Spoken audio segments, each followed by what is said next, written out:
want you to hit me as hard as you can. The video game to film adaptation. A testing ground for filmmakers and studios alike. Its history riddled with more expensive failures than tried and true successes. Super Mario Bros., Alone in the Dark, Street Fighter, House of the Dead, In the Name of the King, Blood Rain, Hitman, Max Payne. The list goes on, with this particular genre of adaptation constantly littering the bottom of Rotten Tomatoes' aggregate system. That's not to say there aren't successes, financially, critically, or simply beloved by a vocal minority.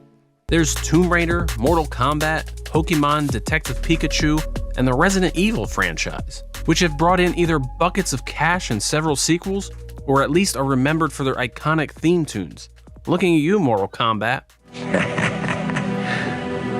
The video game adaptations keep on coming, with Sonic the Hedgehog sequel already out, as well as Uncharted recently performing decently in the first half of 2022.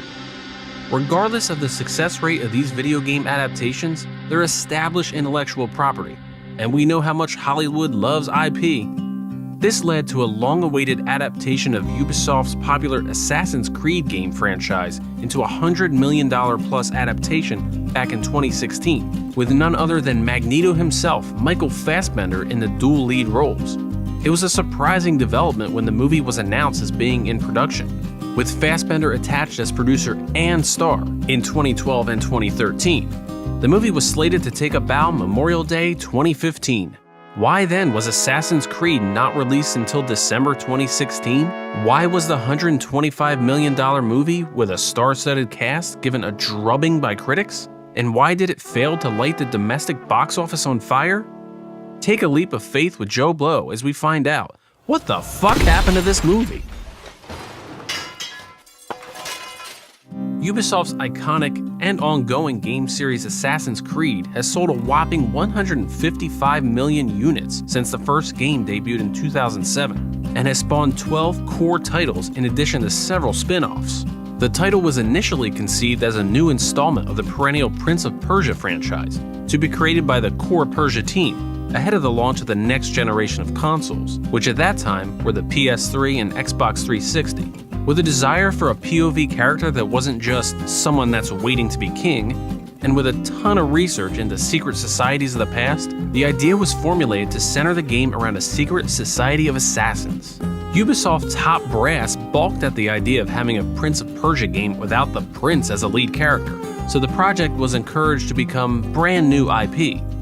Creative director Patrice Désilets formed the new idea around the inspiration provided by a book called Alamun, and Hassan I-Sabah, a Muslim missionary in the 11th century who founded the Hashishin, later simply known as the Assassins. Additional elements were introduced to the story, relating to the Assassins and their long-running feud with the Knights Templar throughout battles fought across the Crusades. A near-future setting was implemented for the game's framework to explain the ability to die and come back in the plot of the game. Désilets had seen a TV show about DNA being passed down through generations, and concocted a story set in the near future, which revolves around a character going into a device called the Animus and engaging with the memories of a long-dead ancestor in order to find some information that will save the world in their present. It's an ingenious device, and positions the story as sci-fi rather than a straight-up historical epic. The game obviously played like gangbusters when it debuted in 2007, as gamers were entranced by not only playing as parkour enthusiast Altair, but also the near-future intrigue as the Assassins and Templars continue their fight into the 21st century. The game pioneered free-running physics and crowd scenes, and has been pumping out new versions in different time periods ever since. Cut to 2011, where Sony entered final negotiations to make the film with Ubisoft's new shingle, Ubisoft Motion Pictures, the French company determined to finance co-productions, allowing their precious IP to be turned into smash hit features. In 2012, Michael Fassbender came aboard with his banner DMC film, but by October 2012, Ubisoft had ditched Sony entirely in order to have more creative control over the project, and were now teaming with New Regency and Fox to produce and distribute the movie. New Regency president and CEO Brad Weston had enjoyed working with Fassbender on 12 Years a Slave and was eager to do so again. Things get a little chaotic behind the scenes in the run-up to the movie's production, but stick with us here. In January 2013, hit British playwright Michael Leslie was hired to write the screenplay for Assassin's Creed. Come June of that same year, legendary producer Frank Marshall signs on to assist in producing alongside Fassbender. His Indiana Jones pedigree made him an obvious candidate. In June, the release date for Assassin's Creed was pushed back to June 19, 2015.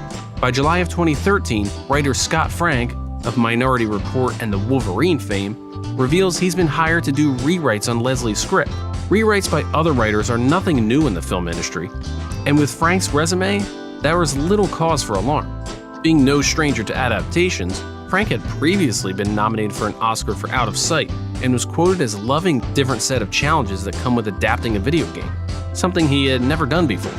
In January 2014, an executive producer's LinkedIn profile suggested filming was to begin in August of the same year.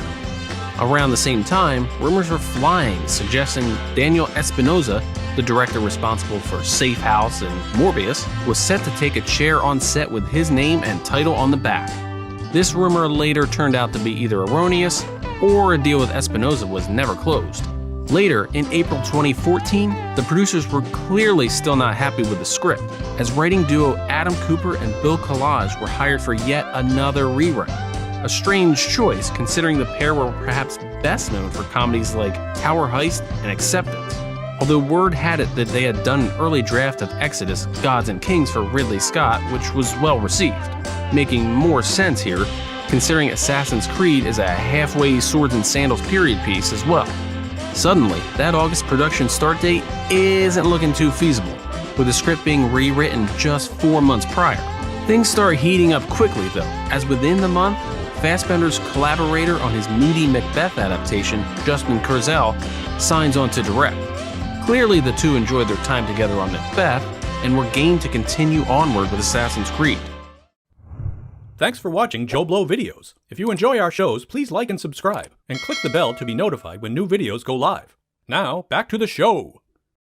All is mostly quiet until February 2015, when Ubisoft CEO Yves Guillemot suddenly confirms that Assassin's Creed is in production, having been given a green light from New Regency. The June 2015 release date is obviously out the window at this point, with the CEO confirming that the film is now slated for a December 2016 drop. Very shortly afterward, like the next day, Deadline announced that Marion Cotillard had been signed on to star in the film, prompting a reunion with her Macbeth co-star Fassbender and their director, Justin Kurzel. Cotillard's signing on to Assassin's Creed no doubt increased confidence in their project. Having met on the set of The Light Between Oceans in 2014, Fassbender may or may not have been carrying on a relationship with Alicia Vikander. The couple didn't confirm their relationship until 2017. Regardless, Vikander was circling a role in Assassin's Creed in May of 2015, no doubt courted and or encouraged by Fassbender to do so.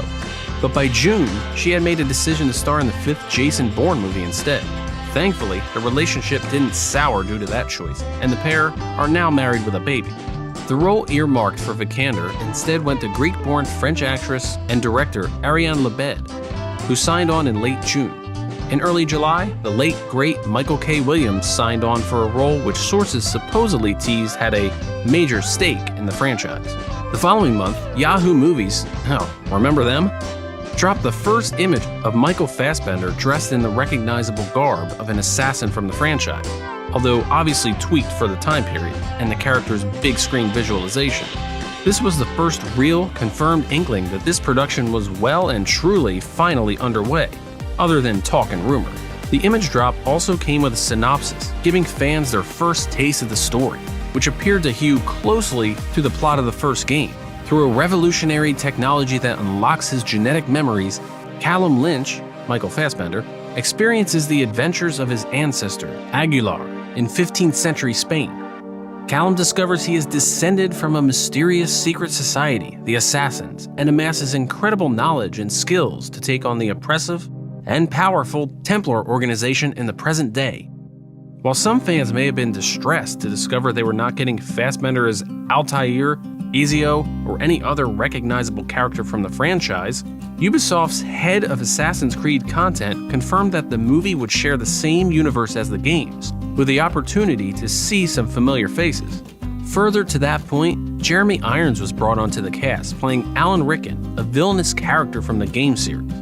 Dr. Rickon is the CEO of Abstergo Industries, an arm of the Templar Order, who are determined to retrieve the Apple of Eden, a device that supposedly can inhibit God-given free will. Rickon's daughter, Dr. Sophia Rickon, is played by Marion Cotillard, and together they kidnap Callum from his scheduled execution in order to plug him into the Animus and retrieve the genetic memories of his ancestor, Aguilar, a 15th century assassin determined to protect the Apple from the Templar. Shooting took place in between August 2015 and January 2016, a fairly lengthy shoot as one would expect for a $125 million movie. Brendan Gleeson also added to the cast as Callum's father, with his real-life son Brian Gleeson playing a younger version of the character in flashback. Shooting locations included Spain, Malta, and the UK, in London, as well as the famed 007 soundstage at Pinewood Studios in Buckinghamshire. Adam Archipel served as the film's cinematographer, another longtime collaborator of Kurzel's, dating back to his grim breakout crime movie Snowtown in 2011. While Archipel brought many sweeping and beautiful shots to the film, his palette was arguably tainted by a VFX dust effect that perpetuates through much of the movie, especially in the flashbacks to 15th century Spain. By all indications, the shoot went smoothly, even going as far as to accomplish a historic stunt, replicating the signature leap of faith move from the video games. For it, stunt producer Damian Walters conducted a 125-foot freefall, quoted as being one of the highest freefalls performed by a stuntman in almost 35 years. While the behind-the-scenes video shows impressive footage of the stunt, the end result on film is sadly less impressive, as the blurry VFX insert of the Spanish city added in post makes the final product look like a video game. In post, Kurzel also brought in his brother Jed to score the movie, naturally another frequent colleague. Jed is a great composer, having provided exemplary work on the likes of Alien Covenant and Slow West, another Fassbender film. The first trailer for Assassin's Creed dropped in May 2016 and gave fans, diehard and casual, their first glimpse at a moving look and feel for the movie. The trailer was set to Kanye West's I Am a God, a controversial choice for some, feeling that the song was out of place, while others might feel that the intro of the song is a perfect tonal match for the scenes of Aguilar defying the Templar Grand Master while chained to a stake, about to be burned. The trailer encapsulated most of what the final, finished movie was to center around. Callum kidnapped by Abstergo and forced to live his ancestors' highfalutin parkour antics during the Spanish Inquisition. It's safe to say that the reception of the trailer was a mixture of skepticism and excitement. After 4 writers, shifting release dates, a battle between studios, an ever-expanding team of producers, a lengthy shoot, and a game studio that wanted as much creative control as possible, Assassin's Creed finally took a bow in December 2016. The initial box office performance was tepid, amounting to a $10.3 million domestic. This might have been due to early reviews, with Rotten Tomatoes summing it up as a, quote, joylessly overplotted slog. Scott Wampler of Birth Movies Death was a little kinder than others, saying that Assassin's Creed is not, quote, the top-to-bottom disaster that many were claiming. Regardless, he still called it, quote, dour and repetitive. Our own Chris Bumbray, reviewing the movie for JoBlo, graded it a fair 5 out of 10, calling it, quote, among the year's biggest disappointments. He mentioned accurately that while Fassbender and Kurzel were clearly aiming for a sequel with the film's denouement, where Callum embraces his assassin family legacy to protect the Apple of Eden with his newfound allies, a follow-up was unlikely unless audiences turned up in droves. Spoiler alert, they didn't. Another JoBlo contributor, Alex Mady, would later stick up for the film in our column The Unpopular Opinion, calling Assassin's Creed breathtaking and one of the best directed and acted blockbusters in recent memory. After a worldwide box office take of 240 million greenbacks, The Hollywood Reporter estimated that the film would lose the studios involved $75 to $100 million after expenses like marketing and box office rental. Although that figure might be a little high considering the estimation came before the movie finished its run. Assassin's Creed currently sits with a dismal 18% on Rotten Tomatoes, although audiences were apparently a little less rough on the video game adaptation. The audience score has a slightly higher average of 42%. Justin Kurzel tried admirably to infuse Assassin's Creed with as much realism as possible, opting for many physical stunts and on-location shooting. A murky VFX palette lets him down quite a bit, especially in the scenes set during the Spanish Inquisition. There's an interesting subplot, however, with the other present-day descendants of the assassins, although we don't get quite enough time with actors like Michael K. Williams, Callum Turner, and Michelle H. Lynn to get a grasp on their characters, or who they're descended from. Fassbender's character turns from skeptic to true believer across a mostly nonverbal stoic inner journey, which makes the arc hard for audiences to connect with. The film's MacGuffin, the Apple of Eden, is far too vague of a prize for either the Assassins or the Templars. Audiences are only told that it can remove free will, but without being told exactly how, it ends up feeling like an empty threat. It's a shame that none of the 4 screenwriters could figure that one out. Assassin's Creed, ultimately, was a brave and costly exercise in adapting one of the most popular video game series ever, and perhaps executed with a little too much seriousness and not enough entertainment. Perhaps Kurzel was the wrong choice for director.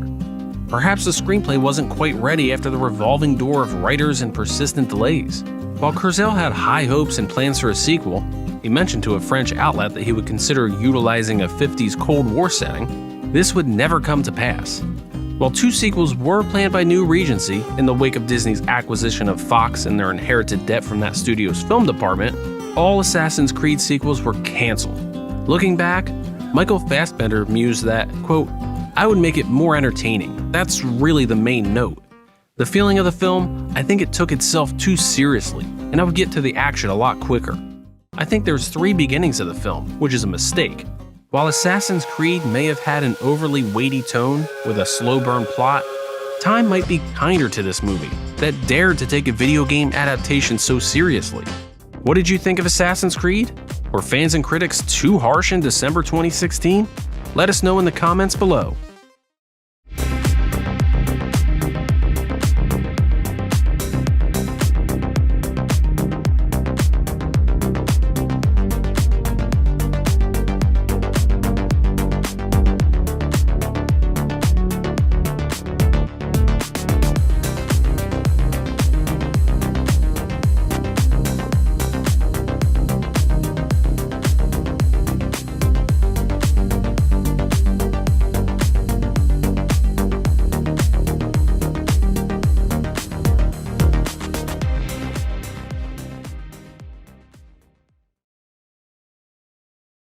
Thank you for clicking on our video, everybody. If you like what you saw here, please make sure you like the video and subscribe and share with your friends who like this sort of content. JoBlo was created by movie fans for movie fans, and we appreciate your support.